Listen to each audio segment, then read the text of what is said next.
तो चलो भाई आज हम लेक्चर नंबर कौन सा 4 करने वाला है। क्लास क्या है आपकी? क्लास 10 है यानी कक्षा 10 है और गणित चल रहा है। एनसीईआरटी समाधान है, प्रश्नावली 1.1 आपकी चल रही है। तो प्रश्नावली 1.1 में हम लोग 7 क्वेश्चन अब तक देख चुके हैं। यानी 1 से लेकर 7 तक के जितने भी क्वेश्चन थे उन सबको हम प्रीवियस वीडियो में पिछली वीडियो में हम लोग देख चुके हैं। आज हम देखेंगे 7 से आगे, जो 8 से लेकर सारे क्वेश्चन है, 17 क्वेश्चन है शायद टोटल। तो 7 हो चुके हैं, 10 और रह गए। तो 8 से लेकर 10 तक हम लोग पूरे पूरे 8 से लेके 17 तक सभी क्वेश्चनों को यहाँ पे देखने की कोशिश करेंगे। ठीक है, तो चलो पहला क्वेश्चन देखो हमको क्या दे रखा है। तो पहला क्वेश्चन दे रखा है, 8वां क्वेश्चन हमको दे रखा है कि 18 और 117 के एचसीएफ को 18m माइनस 117 के रूप में दर्शाया गया है। तो m का मान हमको ज्ञात करना है, साथ ही 18 और 117 का एलसीएम हमको ज्ञात करना है। तो एचसीएफ को किस में लिखा गया? जैसे मान लूँ मैं हल, हम लिखते हैं यहाँ पे हल। ठीक है, तो ए यानी पहली संख्या हमारी क्या है? 18 है। दूसरी संख्या यानी बी क्या है? 117 है।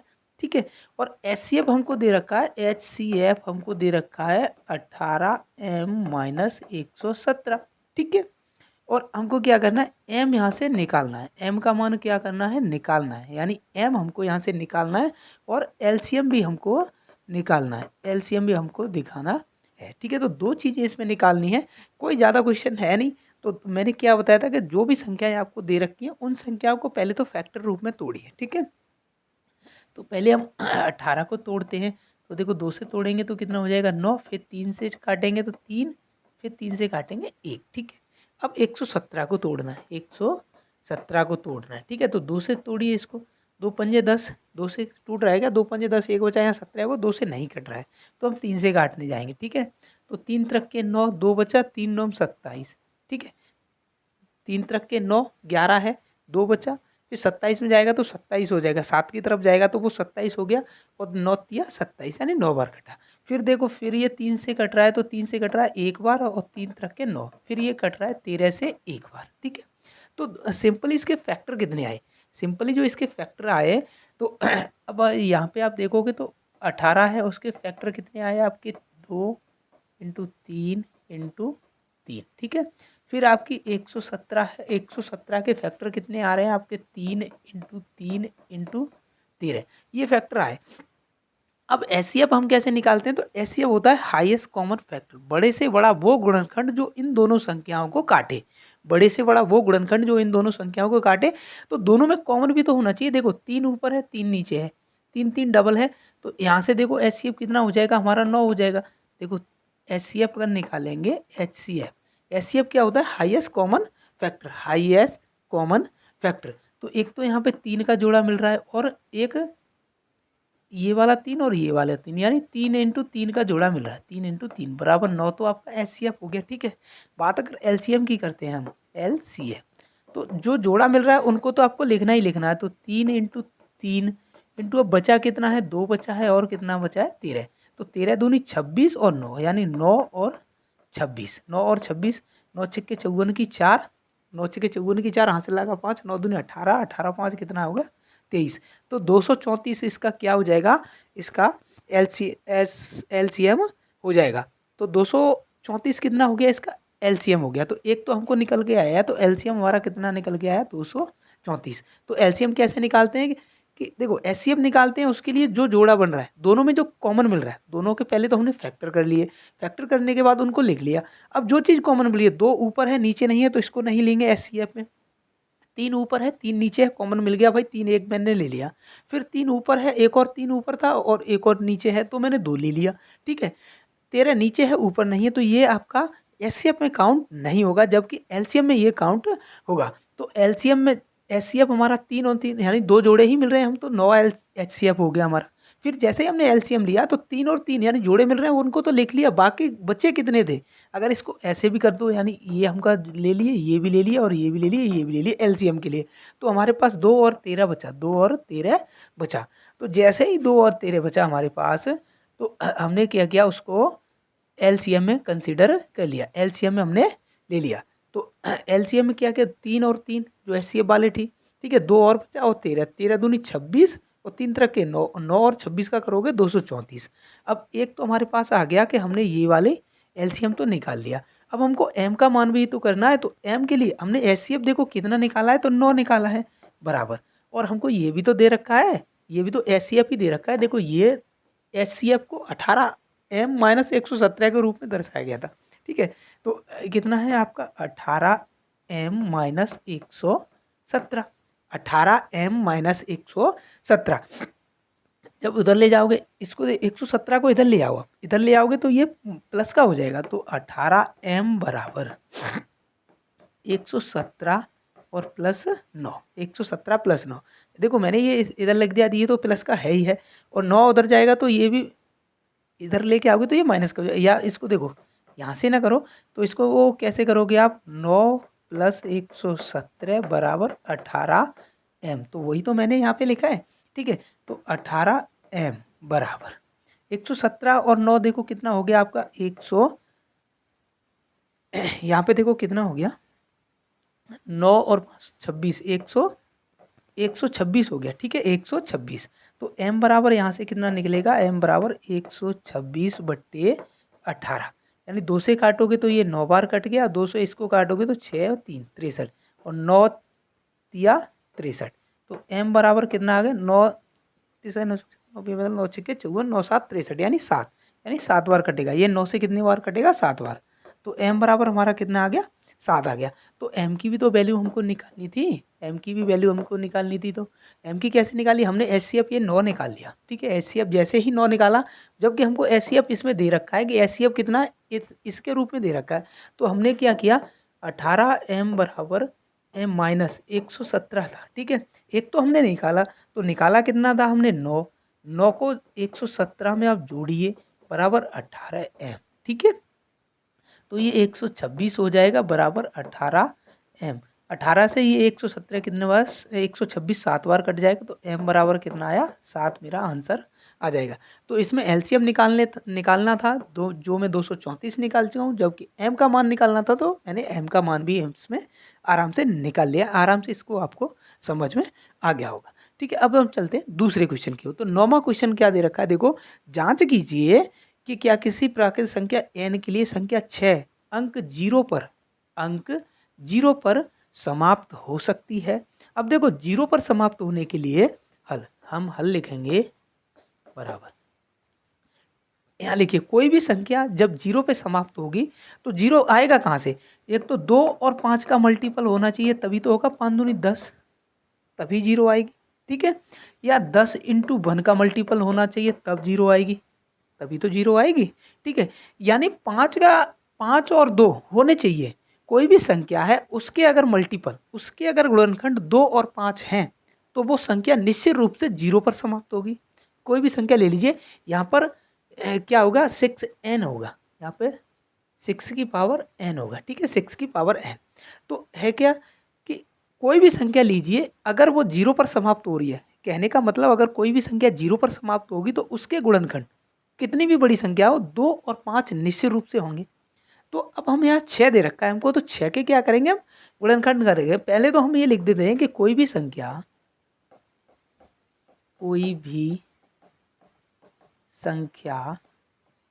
यदि 0 या 0 पे लिखिए, 0 पर समाप्त तभी होगी जब उसके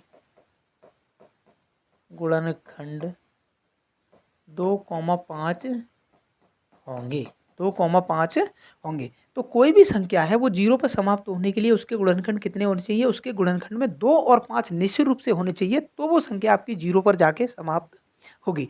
तो यहाँ हमको दिया गया है, जांच कीजिए कि क्या किसी प्राकृतिक संख्या n के लिए संख्या 6, अब 6n दे रखा है यहाँ, 6 की पावर n, हमको क्या दे रखा है, 6 की पावर n, यही तो दे रखा है। अब n प्राकृतिक संख्या है आपकी, n बराबर कुछ भी हो सकता है, 1 2 3 4 5 6 कुछ भी हो सकता है। तो n के, अब n का तो कुछ हम करने से ही, लेकिन 6 के फैक्टर कीजिए। आप जैसे ही 6 के फैक्टर करने जाओगे तो पहले 2 से कटेगी ये 3 बार, फिर 3 से कटेगी 1 बार, यानी इसके फैक्टर कितने आए, 2 और 3। जबकि 0 पर समाप्त होने के लिए 2 और 5 चाहिए हमको, 2 और 5, तो 2 तो मिल रहा है हमको, 2 तो मिल रहा है, क्या 5 मिल रहा है, इसमें नहीं मिल रहा है। तो अब क्या करें, इसके फैक्टर कितने आए, 2 इंटू 3, 2 इंटू 3 की पावर हम n भी कर सकते हैं, ठीक है। तो हम यहाँ कह सकते हैं कि जांच कीजिए कि क्या किसी प्राकृत संख्या n के लिए संख्या 6n अंक 0 पर समाप्त हो सकती है, अर्थात इसमें 5 है ही नहीं तो ये 0 पर समाप्त नहीं होगी। एक बार चेक करके देख लीजिए कि अगर 6n 1 करते हो तो आपका 6 आएगा, 6 का स्क्वायर करते हो तो 36 आएगा, ठीक है। 6 का क्यू करते हो तो आपका 216 आएगा, यानी 36, हाँ ठीक है, ऐसे कैसे 216 आएगा। यानी कहीं भी करते जाइए, 6 का कितना भी स्क्वायर कीजिए, कोई भी संख्या रख के कीजिए, वो 0 पर आपकी समाप्त होगी नहीं। यानी 6 का आप कितनी बार पे मल्टीपल कीजिए, 6 इंटू 6 इंटू 6 इंटू 6 करते जाइए, बाद में रिजल्ट आपको बाद में 6 ही देगा। यानी आपका जो इकाई का अंक है वो कितना मिलेगा, यहाँ से 6 ही मिलेगा। यानी ये आपकी 6 वाली संख्या है वो 0 पर कभी भी समाप्त नहीं होगी। अतः हम लिख भी सकते हैं यहाँ पे, क्यों नहीं होगी, अरे भाई लिख भी तो सकते हैं, हमको दे रखा है तो उसमें लिख भी दीजिए, कोई दिक्कत नहीं है। लिखिए, चलो ये कितने था, 2 इंटू 3, 2 इंटू 3, ठीक है। ये संख्या कभी भी शून्य पर समाप्त नहीं होगी क्योंकि इसके गुणनखंड 2 इंटू 3 है, जबकि 0 पर समाप्त होने के लिए 2 या 5 होना अनिवार्य है, ठीक है। अर्थात ये संख्या कैसी है आपकी, 0 पर समाप्त कभी नहीं होगी। जितने भी मल्टीपल करोगे 6 की, आप कोई भी स्क्वायर कर लीजिए, वो आपको लास्टली यानी इकाई का अंक 6 ही देने वाली है, वो 0 नहीं देने वाली है। अर्थात हम कह सकते हैं कि ये संख्या कभी भी 0 पर समाप्त नहीं होगी। कितना भी पावर कर लीजिए इसका, आपकी 10, 6 की पावर 10 कर लीजिए, आप जब भी मल्टीपल करते जाओगे मल्टीपल, तो बाद में आपको इकाई का अंक क्या मिलेगा, 6 ही मिलेगा। इकाई का अंक आपको 6 भी मिलेगा। मान लो कितनी भी बड़ी संख्या आपकी मल्टीपल करके ये आ जाए, मल्टीपल करके कितनी भी आ जाए, तो आपको इकाई का अंक 6 ही मिलेगा, ये आपके 0 पर समाप्त नहीं होगी। और ये कंपटीशन में भी, कंपटीशन जो कॉम्पिटिटिव एग्जाम होते हैं, कंपटीशन के एग्जाम जो होते हैं, तो कभी भी अगर पूछा जाए कि 6 की पावर कितनी भी कर दे, 6 की पावर कितनी भी कर दे और पूछे कि क्या ये 0 पर समाप्त होगी, तो 6 की पावर कितनी भी हो वो कभी 0 पर समाप्त नहीं होती है। तो 6 की पावर आप जितनी करोगे तो आंसर आपको इकाई के अंक में 6 ही देगा। यानी पूछा जाए कि 6 में इकाई का अंक, 6 की पावर कुछ भी कर दे, ठीक है, 10, 20, 50, 1000, 10,000, 10 लाख कितनी भी कर दे और पूछे कि इसमें इकाई का स्थान क्या होगा, यानी इकाई के स्थान पर कौन सा अंक आएगा, तो 6 की कितनी भी पावर कर लीजिए 6 ही आपको देता है, ठीक है। आगे चलते हैं, अगला क्वेश्चन देखते हैं। 10वां क्वेश्चन दे रखा है, व्याख्या कीजिए कि 7 इंटू 11 इंटू 13 प्लस 13 बराबर 7 इंटू 6 इंटू 5 इंटू 4 3 2 1 प्लस 5 भाज्य संख्याएं क्यों हैं। अगर ये भाज्य संख्याएं हैं तो क्यों है, ठीक है। तो हल करते हैं, हम पहली संख्या लेते हैं, ठीक है। हल में आप पहली संख्या लेते हैं, तो फर्स्ट संख्या कौन सी है आपकी, 7 इंटू 11 इंटू 13 प्लस 13, ठीक है। तो 11 7 77 यहाँ से आ गया हमारे पास, प्लस इंटू 13 प्लस 13 और दे रखा है, ठीक है। तो 13 सत्ते 91 की एक हासिल लगा 9, और 13 सत्ते 91 9 एक 100 हो गया, प्लस 13 है, तो यहाँ से कितना हो गया 1014। हमारे पास कितना आया 1014। अब ये पूछ रहा है कि व्याख्या कीजिए कि ये वाली संख्या और ये वाली संख्या भाज्य संख्याएं हैं तो क्यों हैं। अब जैसे ही मैं यहाँ पे 1014 के काटूंगा, 1014 को जैसे ही मैं काटना स्टार्ट करूंगा तो ये 2 से कटेगी, तो 5 दूनी 10 और 7 दूनी 14, यानी 570 बार कटेगी। फिर मैं यहाँ पे 2 से नहीं कटेगी, पीछे 7 है तो 3 से कट सकती है, तो देखता हूँ 3 से कटेगी या नहीं कटेगी। तो 3 एकन 3 2 बचा, ठीक है, 3 एकन 3 2 बचा, यहाँ 20 हो गया, 3 18 फिर 2 बचा 27 होगा, 3 9 27। फिर मैं 3 से काटूंगा तो देखो 3 एकन 3 तो 5 15 एक बचेगा 19 हो जाएगा, 3 से नहीं कटेगा अभी ये। यानी मैं यहाँ कह सकता हूँ कि भाज्य होने के लिए क्या है, भाज्य संख्या होने के लिए एक तो वो संख्या स्वयं से कटे, स्वयं से कट रही है, 1 से कट रही है, और ये 2 से भी कट रही है और 3 से भी कट रही है, अतः ये कैसी है आपकी भाज्य संख्या है। अतः और काटने का मतलब ही नहीं। और क्यों काटूँ मैं, मुझे यहीं से मिल गया कि भाज्य संख्या की परिभाषा क्या है, कि मैंने फर्स्ट वीडियो में आपको बहुत अच्छे से बताई थी कि भाज्य संख्या की परिभाषा क्या है, कि कोई भी संख्या स्वयं से, एक से और किसी अन्य संख्या से और कट जाए, यानी एक और स्वयं वो संख्या। जैसे यहाँ पे कितनी है, 1014 है, तो एक से तो ये कटेगी कटेगी, और स्वयं से यानी 1014 से भी कटेगी, ये दो से भी कट रही है, तीन से भी कट रही है, तो ये भाज्य संख्या है। जबकि अभाज्य संख्या क्या है, वो स्वयं से और एक के अतिरिक्त किसी से नहीं कटती है, वो आपकी अभाज्य संख्या होती है। ठीक है, तो यहाँ से ये आपको हो गया कि मैं क्यों काटने जाऊँ, मुझे फैक्टर थोड़े निकालने, इसके जो बाद में काट दे जाऊँ। ठीक है, अतः अतः संख्या कितनी है, ये वाली लिखनी है आपको, 7 × 11 × 13 + 13 एक भाज्य संख्या है, क्योंकि इसके गुणनखंड कितने हैं, 1 है, 2 है, 3 है, और भी कुछ हो सकता है, और कितना है, 1014 है। ठीक है, इसीलिए ये कैसी है, भाज्य संख्या है। संख्या 7 × 11 + 11 × 13 + 13 एक भाज्य संख्या है, क्योंकि इसके गुणनखंड कितने, एक से कटेगी, दो से, तीन से, ये 1014 से, और भी संख्याओं से कटेगी, और आगे काटते जाओगे तो कटती जाएगी। अतः ये कैसी है, हमारी भाज्य संख्या है। अतः ये कैसी है, हमारी भाज्य संख्या है। अब हम सेकंड को चेक करते हैं, तो सेकंड क्या है, बी नंबर क्या है हमारा, बी नंबर दे रखा है 7 × 6 × 5 × 13 × 2 × 1 + 5, 7 6 5 4 3 2 1 + 5। ठीक है, तो 7 × 6 = 42, 2 का इंटू 5 × 20 इंटू 3 दूनी 6, और एक का करोगे तो कोई दिक्कत नहीं है, 6 दूनी 18, तो 42 बराबर 42 इंटू प्लस आपका 5 भी साथ में कर दो, 2 का देखो 7 × 6 = 42 हो गया, 5 × 20 हो गया, और 3 दूनी 6 हो गया, एक का करोगे तो कोई दिक्कत नहीं, एक का 6 का 6 ही रहेगा, यानी 6 × 6। ठीक है, तो 6 दूनी 12, 120 यहाँ से +5। ठीक है, अब कर लिए, आपको क्या संख्या दे रखी है, 120 बट्टे आपकी कितनी है, 42। ठीक है, तो यहाँ से देखो 0 और 2 दूनी 4, 2 एकन 2, 0 4 दूनी 8 और 4 एकन 4, तो 0 4 10 की 0 हाथ से लगा 1, और ये कितना है आपका 5 हो जाएगा यहाँ पे 0, यानी एक बार फिर से देख लीजिए, 2 का करोगे 0 4 2 एकन 2, 0 4 दूनी 8, 4 एकन 4, 0 4 10 की 0 हाथ से लगा 1, 4 1 5 हो गया, तो यहाँ से कितना निकल के आया, 50 40 + 5, यानी संख्या मेरे पास कितनी निकल के आई, 50 45, 50 45। अब ये संख्या मुझे चेक करनी है कि ये भाज्य है या अभाज्य है, तो मैं इसको चेक कैसे करूँगा, यानी 50 45 को मैं काटना स्टार्ट करूँगा, तो 2 से तो ये नहीं कटेगी, पीछे 5 है, ये तो कन्फर्म है, ये पीछे 5 है तो 2 से नहीं कटेगी, मैं 3 से काटने जा रहा हूँ, तो 3 एकन 3, कितना बचा, यहाँ 2 बचा, यहाँ कितना हो गया, 20 हो गया, 6 तिया 18, फिर कितना हो गया आपका 24 हो गया, 24। अब ये 3 से भी नहीं कट रही है, अब ये आपकी 3 से भी नहीं कट रही है, तो 5 से काटने चाहिए इसको, 3 से भी नहीं कट रही है, क्योंकि यहाँ 24 हो जाएगा, और 21 और 24 7। ठीक है, अब इसे 5 से काटने चाहिए, तो 5 एकन 5 0, और 5 निम्न 45, यानी कितना हो गया, 1009।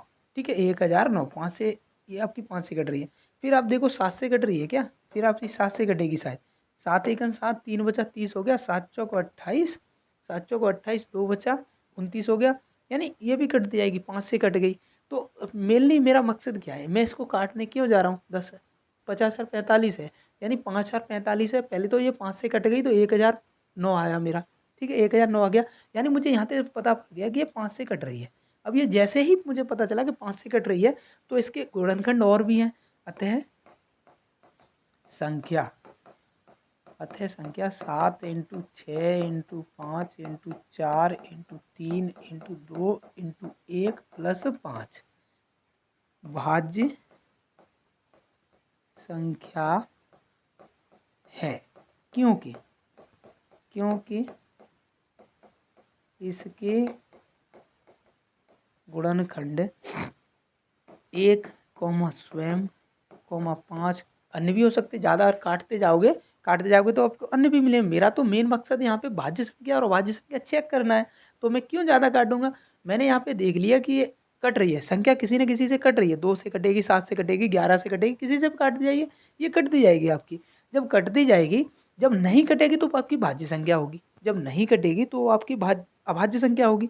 अब यहाँ पे कट रही है तो ये कैसी है आपकी, जब ये कट रही है तो आपकी कैसी है, ये भाज्य संख्या है, क्योंकि यहाँ पे 1 से स्वयं से और 5 से और से भी कटेगी, अतः इसके गुणनखंड है, अतः संख्या भाज्य है। तो मुझे यहाँ पे भाज्य संख्या ही तो चेक करना था, भाज्य यानी प्राइम और कोप्राइम चेक करना था, बाकी कुछ नहीं था। तो भाज्य संख्या वो होंगी जो 1 से और स्वयं से और अन्य किसी भी संख्या से कट जाए, 2, 4, 6, 8, 9, 10, 11, 5, किससे भी कट जाए कोई दिक्कत नहीं है, 19 से कट जाए कोई दिक्कत नहीं है, कटनी चाहिए बस। तो जो संख्याएं 1 और स्वयं और उसके अतिरिक्त किसी अन्य संख्या से भी कट जाएगी वो आपकी भाज्य संख्या होगी। जबकि कोई भी संख्या जब स्वयं से नहीं कट रही है, स्वयं से कट रही है, 1 से कट रही है और किसी संख्या से नहीं कट रही है, तो वो आपकी अभाज्य संख्याएं होती हैं। तो कितना 10 क्वेश्चन हो चुके हैं। देखो 11वां क्वेश्चन में देखते हैं क्या दे रखा है। तो देखो 11वां क्वेश्चन बहुत ही अच्छा क्वेश्चन दे रखा है, बहुत अच्छा क्वेश्चन है ये। जनरली आपके कॉम्पिटेटिव जो एग्जाम होते हैं, वनडे एग्जाम होते हैं, एसएससी वगैरह के होते हैं, उनमें ऐसे क्वेश्चन ज़्यादा आते हैं। तो इसको देखिए, 11वां क्वेश्चन दे रखा है, किसी खेल के चारों ओर एक वृत्ताकार पथ है। कोई खेल है, उसके चारों ओर क्या है, वृत्ताकार पथ है, क्या है, वृत्ताकार आपका रोड है। इस मैदान का एक चक्कर लगाने में सोनिया को कितने लगते हैं, यानी सोनिया को कितने लग रहे हैं, 18 मिनट। ठीक है, जबकि इसी मैदान का एक चक्कर लगाने में रवि को कितना लग रहे हैं, रवि को आपके 12 मिनट लग रहे हैं। रवि को कितने लग रहे हैं, 12 मिनट लग रहे हैं। मान लीजिए कि वे दोनों एक ही स्थान यहाँ पे है, मान लीजिए यहाँ से चलना स्टार्ट करते हैं और एक ही समय पर चलना स्टार्ट करते हैं, यानी एक जगह से एक समय पर चलना स्टार्ट करते हैं। तो वो पूछा जा रहा है कि प्रारंभ करके एक ही दिशा में चलते हैं, कितने समय बाद दोनों पुनः प्रारंभिक स्थान पर मिलेंगे, यानी कितने चक्कर लगाने के बाद एक ही समय पर एक ही जगह से एक ही दिशा में चलना स्टार्ट करते हैं। मान लीजिए दोनों इधर को ही चल रहे हैं, ठीक है, दोनों इधर को चल रहे हैं, तो वो कितने समय बाद पुनः उसी जगह पर आके मिलेंगे। मैंने आपको बताया था कि एलसीएम और एचसीएफ होता क्या है। एलसीएम यहाँ पे अगर पूछा जाए कि कितनी जल्दी, यानी कितने कम समय पे कितनी जल्दी वो एक जगह पर मिल जाएंगे। अब ये प्रारंभिक जगह पूछा गया है, अगर यहाँ पे पूछा जाता कि ये प्रारंभिक जगह पर मिल रहे हैं, तो इसलिए हमको इसका एलसीएम निकालना पड़ेगा कि एक की तो चाल आपकी कितनी है, एक को 18 मिनट लग रहे हैं, एक को 12 मिनट लग रहे हैं, एक को 18 मिनट लग रहे हैं जबकि एक को 12 मिनट लग रहे हैं, तो चाल तो दोनों की अलग है। एक ही समय पर चलना स्टार्ट कर रहे हैं, एक ही दिशा में कर रहे हैं, ठीक है, और एक ही स्थान से कर रहे हैं। तो यहाँ पे पूछा गया है कि उसी स्थान पर पुनः प्रारंभिक स्थान पर मिलेंगे कितनी देर बाद। तो हमको इसका क्या करना पड़ेगा, एलसीएम लेना पड़ेगा, ठीक है। तो एलसीएम निकालेंगे तो पहली संख्या मान लीजिए 18 है, 18 को जब आप काटोगे, 18 को काटोगे तो आपकी 2 से कटेगी कितनी बार, 9 बार, फिर 2 से कटेगी तो 3 बार, और फिर 3 से कटेगी 1 बार, ठीक है। तो आपका एलसीएम निकाल, पहली संख्या का 18 वाली का कितना आया आपके पास, 2 इंटू 3, ठीक है। जबकि दूसरे वाले को जब आप काटोगे 12, 2 से काटोगे तो 6 बार, फिर 2 से काटोगे 3 बार, 3 से काटोगे 1 बार, यानी इसके जो गुणनखंड आएंगे वो कितने आएंगे आपके पास, 2 इंटू 3, ठीक है। तो एक तो आपके पास गुणनखंड नहीं है, एलसीएम निकालने में क्या है, दोनों में कॉमन क्या चीज़ मिल रही है। एलसीएम जब भी निकालते हैं तो ये देखते हैं कि दोनों में कॉमन क्या चीज़ मिल रही है। तो पहले तो आपको 3 कॉमन मिल गया और एक 2 कॉमन मिल गया, यानी 2 इंटू 3, ठीक है, 2 इंटू 3। एलसीएम में क्या है हमारा, 2 इंटू 3, ये तो कॉमन मिल गया, ठीक है। अब कॉमन ये मिल गया, बाद में हमारे पास बचा कितना, एक 3 बचा और एक 2 और बचा, ये भी तो बचा भाई, ये दोनों बचे, एक तो कॉमन मिल गया, तो एलसीएम तो लेना ही लेना है हम। तो एलसीएम में हमने पहले तो कॉमन वाली चीज़ रख ली दोनों, बाद में जो बचे वो रखे। तो इधर कितने हो, 6 इंटू 6 बराबर कितना हो गया आपका, 36 मिनट, यानी 36 मिनट बाद वो दोनों प्रारंभिक स्थान पर एक ही स्थान पर दोनों मिल जाएंगे, ठीक है। 12×3 = 36। अब देखो एक राउंड हो गया, ये क्या करेगी, 18 मिनट में लग रहा है तो ये दो आपकी सोनिया क्या है, 2 चक्कर लगा लेगी, 2 चक्कर लगाने के बाद यहाँ पे आ जाएगी। जबकि रवि क्या करेगा, उतने ही समय में 12×3 = 36, यानी उसके 3 चक्कर हो जाएंगे, उसके कितने हो जाएंगे, 3 चक्कर हो जाएंगे, ठीक है। तो वो कितने मिलेगा, 36 मिनट में आपको मिलेगा। जबकि ये पूछा जाता कि एक इस ट्रैक पर, इस वाले ट्रैक पर वो दोनों कब मिलेंगे, वो दोनों किसी भी स्थान पर मिल सकते हैं, तो हम उसका एचसीएफ निकालते थे। तो क्या निकालते आपका एचसीएफ निकालते। तो एचसीएफ में कितना हो जाता, 2, 3 और 2 यानी 6 मिनट, दोनों एक स्थान पर कितनी देर में मिलते हैं, तो वो 6 मिनट बाद मिल जाते हैं। ठीक है, तो 6 मिनट में मिलते तो एचसीएफ हो जाता।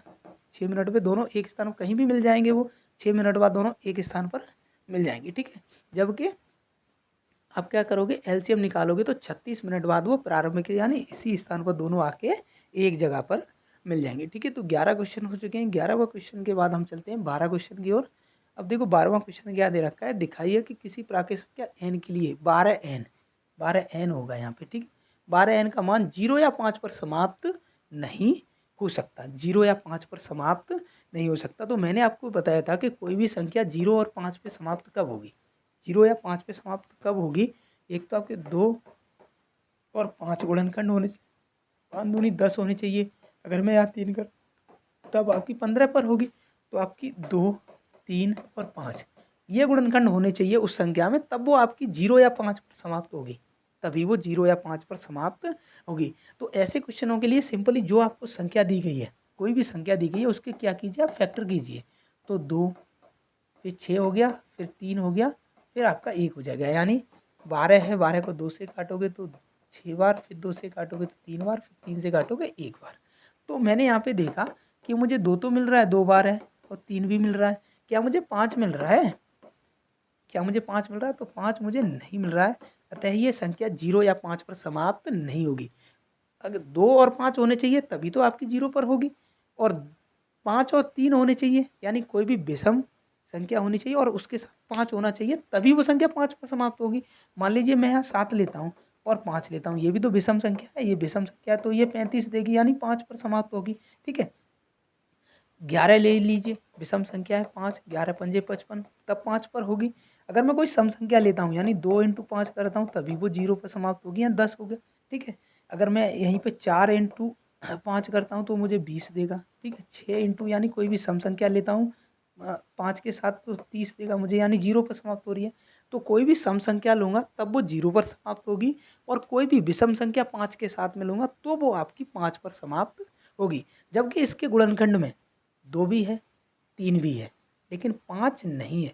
अतः ये संख्या आपकी 0 या 5 पर समाप्त नहीं हो सकती। अगर इसके गुणनखंड में 5 और आ जाता, अगर इसके गुणनखंड में 5 और आ जाता तो वो 0 या 5 पर समाप्त हो सकती है।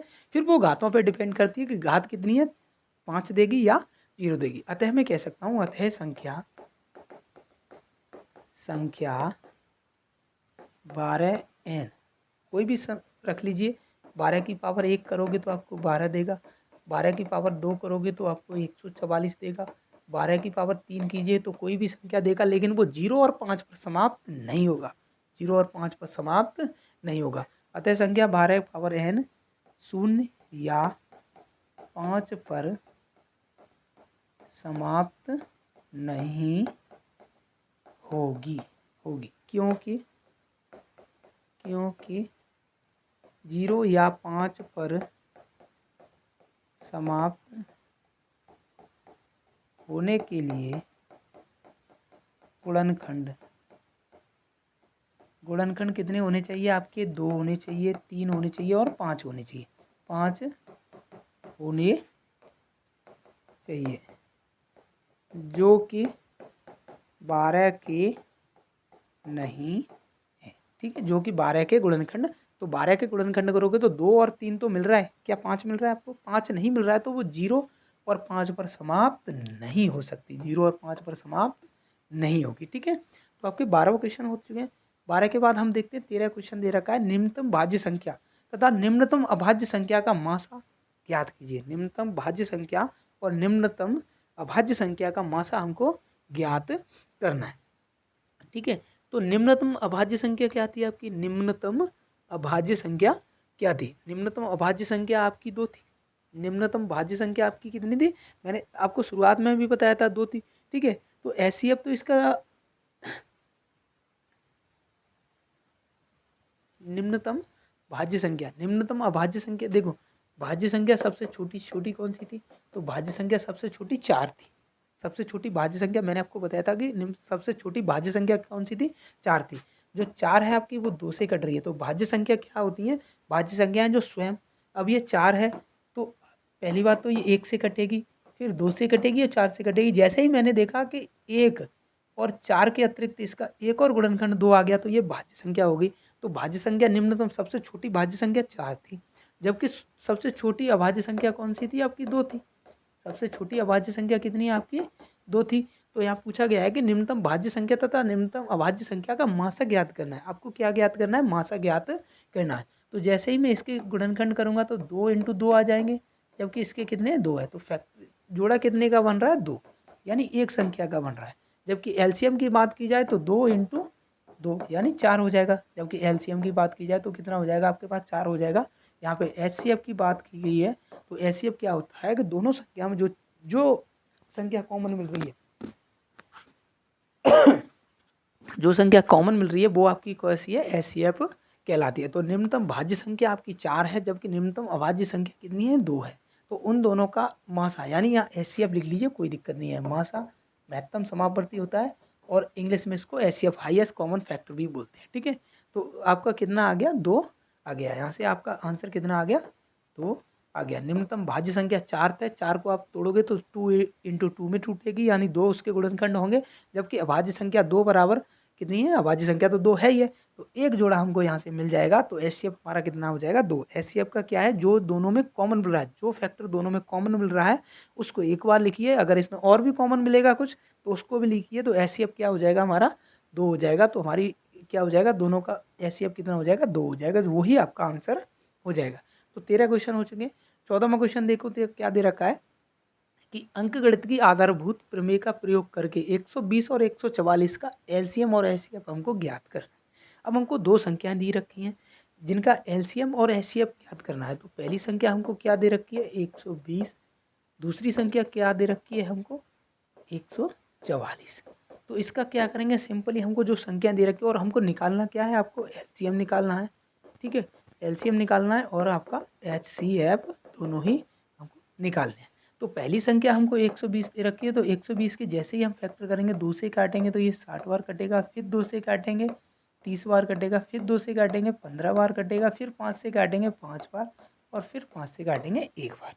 तो अब हमको करना क्या है कि जो इसके फैक्टर करने हैं और कुछ करना ही नहीं है। एलसीएम और एचसीएफ के लिए क्या है? हम उसके फैक्टर करते हैं और फैक्टर करने के बाद जो कॉमन मिल रहा होता है वो एचसीएफ में चला जाता है और एलसीएम के बाद जो एलसीएम के लिए जो कॉमन मिलता है वो तो रहता ही रहता है और कॉमन मिलने के बाद कितने फैक्टर बचे उन सब का भी मल्टीपल करने के बाद आपका एलसीएम आ जाता है। ठीक है, तो सेकंड में क्या है? हमारा एचसीएफ है। अब क्या है? 144। 144 को 2 से काटिए तो 7 दूनी 14 और 2 × 2, फिर 2 से काटिए। ठीक है, 3 दूनी 6, फिर 2 से काटिए 18 हो जाएगा, फिर 2 से काटिए 9 हो जाएगा, फिर 3 से काटिए 3 हो जाएगा, फिर 3 से काटिए 1 हो जाएगा। ठीक है, तो पहले 120 के फैक्टर मेरे पास कितने हैं? 2 × 2, 2 × 2 × 2 × 3 × 5। ठीक है, जबकि 144 के फैक्टर कितने हैं? 2 × 2 × 2 × 2 × 3 × 3। ठीक है, तो एचसीएफ के लिए हम क्या करते हैं? जो चीज़ कॉमन मिली तो एक तो हमको यहाँ पे दिखाई दे गया कि 2 कॉमन है। ठीक है, फिर आपके 2 ऊपर भी है, ये भी कॉमन हो गया। ठीक है, फिर आपका क्या है? एक और कॉमन मिल रहा है मुझे, एक और यहाँ से 2 और कॉमन मिल गया। फिर मुझे यहाँ से 3 दिखाई दे रहा है कि 3 भी आपका कॉमन हो जाएगा। तो ये चीज़ मुझे कॉमन मिल गई। तो एचसीएफ के लिए मैं क्या करूँगा? 2 कॉमन मिल गया, फिर 2 मिल गया, फिर 2 मिल गया, फिर आपका 3 मिल गया। एचसीएफ के लिए तो यही है, जो चीज़ कॉमन मिल रही है उसको लिखो एचसीएफ के लिए। ठीक है, तो यहाँ से कितना हो जाएगा? 3 दूनी 6, 6 दूनी 12, 12 दूनी 24। तो एचसीएफ मेरा कितना निकल के आया? 24। एचसीएफ मेरा कितना निकल के आया? 24। अब जैसे ही मुझे एचसीएफ 24 मिला, एचसीएफ कितना मिला मुझे? 24 मिल गया। 3 दूनी 6, 6 दूनी 12, 12 दूनी 24। अब एचसीएफ एलसीएम के लिए क्या करूँगा? जो चीज़ कॉमन मिल रही है उसको लिखिए। तो कॉमन मुझे 2 मिला, फिर 2 मिला, फिर 2 मिला और एक बार 3 मिला। फिर उसके बाद बचा क्या? एक तो ये 2 बचा, ये 3 बचा और ये 5 बचा। तो 2 × 3 × 5, तो 5 या 15। ठीक है, 5 या 15, 15 दूनी 30। 30 यहाँ तक हो गया मेरा। ठीक है, 30 लिख लीजिए इंटू इधर का कर लीजिए। 3 दूनी 6, 6 दूनी 12, 12 दूनी 24, तो 24। अब इसका 30 और 24 का आप मल्टीपल कीजिए तो 0, 12, 0, 6। तो यहाँ से कितना हो जाएगा? 0, 2 और 7 यानी 720। तो एलसीएम कितना निकल के आएगा हमारा? 720। एलसीएम के लिए क्या करना है, जो चीज़ कॉमन बन रही है वो तो लेनी ही लेनी है, उसके बाद कितने फैक्टर और बच रहे हैं उन सबको भी मल्टीपल कर दीजिए, उसी में क्या कर दीजिए आप गुणा कर दीजिए, तो आपका एलसीएम निकल के आ जाएगा। ठीक है, अब हम देखते हैं 14 हमारा क्वेश्चन हो गया। 15वां क्वेश्चन देखते हैं। 15वां क्वेश्चन क्या दे रखा है, यदि एचसीएफ हमको पहली संख्या तो हमको 35 और 45 दे रखी है, तो पहले तो हम हल लिखते हैं। ठीक है, हल में क्या है, पहली संख्या हमको दे रखी है 35, जबकि दूसरी संख्या कितनी दे रखी है 45। ठीक है, और इसका एचसीएफ कितना दे रखा है, एचसीएफ हमको 5 दे रखा है, जबकि एलसीएम हमको क्या दे रखा है 63 इंटू ए की फॉर्म में दे रखा है। तो हमको ए का मान यहाँ से निकालना है, ए का मान हमको निकालना है। तो पहले तो वही करिए आप, पहले तो इनके फैक्टर निकालिए, यानी 35 और 35 के निकालोगे, देखो 3 से कट रही है, 3 से नहीं कटेगी, 3 एक 3, फिर 5 बचेगा, 2 से तो कटेगी नहीं, तो 5 से काटेंगे हम, तो 5 सत्ते 35 और 7 से काटेंगे तो ये एक बार, फिर आपका कितना है 45 है। 45 को आप पहले 3 से काटिए, तो 3 एक 3, तो 5 15, फिर 3 से काटिए तो 5 बार, फिर 5 से काटिए एक बार। ठीक है, तो यहाँ से अगर देखो मुझे एचसीएफ तो दे रखा है, एचसीएफ 5 है, तो एचसीएफ तो मुझे यहाँ से दिखाई दे रहा है कि एचसीएफ क्या होता है कि दोनों में जो चीज़ कॉमन है, तो 5 तो यहाँ से एक कॉमन ये मिल रहा है, ये मिल रहा है, 3 इसमें है, इसमें नहीं है, 7 इसमें है, इसमें नहीं है, तो 5 तो मुझे कॉमन मिल गया, तो एचसीएफ तो सही दे रखा है। मैंने यहाँ से चेक कर लिया कि एचसीएफ 5 दे रखा है, तो एचसीएफ मेरा सही दे रखा है। ठीक है, बाद में अगर एलसीएम की करता हूँ तो एलसीएम कितना दे रखा है, एक तो आपको 5 तो कॉमन मिल गया, ठीक है, फिर 7 बचा इंटू 3 इंटू 3, तो 3 तरह के 9 और 35, यानी 7 पंजे 35 इंटू 9। अब 9 पहिया 45 की 5 हो गया, 9 पहिया 45 की 5, हासिल लगा 4, 9 तिया 27 और 4 27 और 4 कितना हो गया 31, यानी 9 पहिया 45 की 5, हासिल लगा 4, और 9 तिया 27 और 4 कितना हो गया 31, यानी 315। अब मेरा क्या कितना दे रखा है 63, देखो इरेज करता हूँ इसको। अब मुझे देखो मैंने एलसीएम कितना निकाला, एक तो एलसीएम मुझे दे रखा है 63 इंटू ए बराबर, यहाँ पे कितना मैंने निकाला 315, यहाँ से कितना निकला 315, तो ए बराबर करूँगा तो 315/63 हो जाएगा।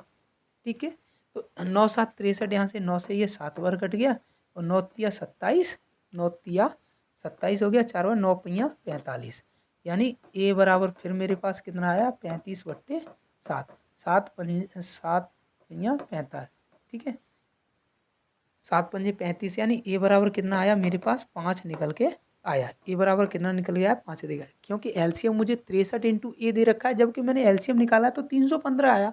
ठीक है, तो मैं क्या करूँगा 63 इंटू ए बराबर 315, ए बराबर निकालूंगा तो 315/63 हो जाएगा, और 63 से 300, देखो पहले तो इसको 9 से काट दिए, 9 7 63 हो गया, 9 से ऊपर वालों को काटोगे तो 9 तिया 27, 4 बचा 45 हो गया, 9 पिया 45, फिर मेरे पास कितना आया 35/7, और 7 से 35 को काटूंगा तो 5 बार कटेगा, 7 पंजा 35, 7 पंजे 35। ठीक है, तो ए बराबर कितना आया मेरे पास 5 निकल के आया, तो ए बराबर कितना निकल के आया मेरे पास 5 निकल के आया, यही मुझे निकालने था। ए बराबर कितना निकल के आया मेरे पास 5 निकल के आ गया। एक बार रखिए दीजिए, जैसे ही आप 63 इंटू 5 करोगे तो आपको 315 मिलेगा ही मिलेगा, 5 या 15 और 5 छक्के 30 और 1 31, तो एलसीएम भी मेरा सही हो गया। यहाँ से मैं जांच भी कर सकता हूँ कि ए बराबर 5 निकला है, तो ए 63 में 5 का मल्टीपल करोगे तो 315 आएगा, जबकि एलसीएम भी मेरा 315 ही निकल के आया। ठीक है, ये आपका 15 क्वेश्चन हो चुका है। 16वां क्वेश्चन यानी लास्ट क्वेश्चन है इसमें, फिर एक और क्वेश्चन रह जाएगा, शायद बहुत छोटा क्वेश्चन है, कुछ नहीं है उसमें। ठीक है, तो यदि ए और बी का एचसीएफ हमको 12 दे रखा है, ठीक है, तो यहाँ से क्या है हमको संख्याएं कोई भी नहीं दे सकती है, संख्याएं हमें कुछ नहीं दे रखी हैं। ठीक है, इन संख्याओं को गुणनफल है, तो इन संख्याओं का एलसीएम क्या है, देखो एलसीएम तो यहाँ दे रखा है, क्या ये गलत लिख दिया है, एक सेकंड होगा, ये संख्या ए बी का मासा 12 है, इन संख्याओं का गुणनफल 36 है, तब इन संख्याओं का लासा क्या होगा। अच्छा, दोनों संख्याओं का गुणनफल दे रखा है। ठीक है, तो संख्याएं हमको ए इंटू बी गुणनफल दे रखा है, संख्याओं का गुणनफल हमको कितना दे रखा है 3600, जबकि हमको एचसीएफ कितना दे रखा है, एचसीएफ हमको कितना दे रखा है 12 दे रखा है, और एलसीएम हमको निकालना है, एलसीएम हमको निकालना है। मैंने जब फॉर्मूला बताया था तो वो क्या था, पहली संख्या इंटू दूसरी संख्या बराबर एलसीएम इंटू एचसीएफ, फॉर्मूला तो यही था आपका, फॉर्मूला ये था, तो हमको पूछा गया है एलसीएम पूछा गया है, तो एलसीएम, अब एलसीएम के बाद जो रह गया वो ए इंटू बी के नीचे आ जाएगा, तो ए इंटू बी बट्टे एचसीएफ, एचसीएफ आपका नीचे आ जाएगा, जबकि पूछा एलसीएम गया है, तो एलसीएम बराबर दोनों यानी दो संख्याएं ए इंटू बी तो दे रखी है हमको 3600, कितनी दे रखी है 3600 बट्टे एचसीएफ हमने कितना निकाला है 1200। ठीक है, तो 12 तिया 36, तो एलसीएम हमारा कितना निकल के आया 300 निकल के आया। अब यहाँ पे हमको संख्याएं नहीं निकालनी थी, हमको एलसीएम निकालना था। संख्याओं का गुणनफल तो हमको 3600 दे ही रखा है उसने, संख्याओं का गुणनफल हमको 3600 दे रखा है, जबकि हमको एचसीएफ 12 दे रखा था। एचसीएफ हमको 12 दे रखा है तो वही रख दिया हमें, एलसीएम बराबर 3600 बट्टे 12 हो जाएगा, 12 तिया 36 यानी 300 बार कटेगा। ठीक है, तो एलसीएम मेरा कितना आ जाएगा 300 यहाँ से आ जाएगा। तो एलसीएम मेरे पास कितना आया 300 निकल के आ गया। ठीक है, एलसीएम कितना निकल के आया 300 निकल के आ गया। तो यहाँ पे क्या दे रखा है कि 17वां क्वेश्चन दे रखा है निम्नलिखित गुणनखंड वृक्ष को पूर्ण कीजिए, तब एक्स और वाई जेड का मान आपको निकालना है। तो इसके लिए जेड आपके पास है, ठीक है, जेड आपके पास है। अब देखिए पहले कहाँ से चलोगे आप इसमें, तो आराम से ऐसे निकाल सकते हो। गुणनखंड वृक्ष कुछ ज़्यादा है नहीं, नीचे से करके चलिए। ठीक है, नीचे से आप करके चलोगे तो आपको मिल जाएगा। नीचे जेड का मान 53 आएगा इसमें। ठीक है, जेड का मान कितना आएगा 53 आएगा, जबकि बाई का मान कितना आया 55 65 आएगा, और एक्स का मान कितना आया 11 130 यहाँ पे आएगा। ठीक है, 17वां क्वेश्चन आपका हो चुका है। इसे अब ये पूरी एक्सरसाइज आपकी 1.1 हो चुकी है। दूसरे में संख्याओं अपर में संख्याओं का पुनर्भ्रमण यानी रिवीजन इरेशनल नंबर, इसके लिए हम अगले वीडियो की तरफ चलेंगे।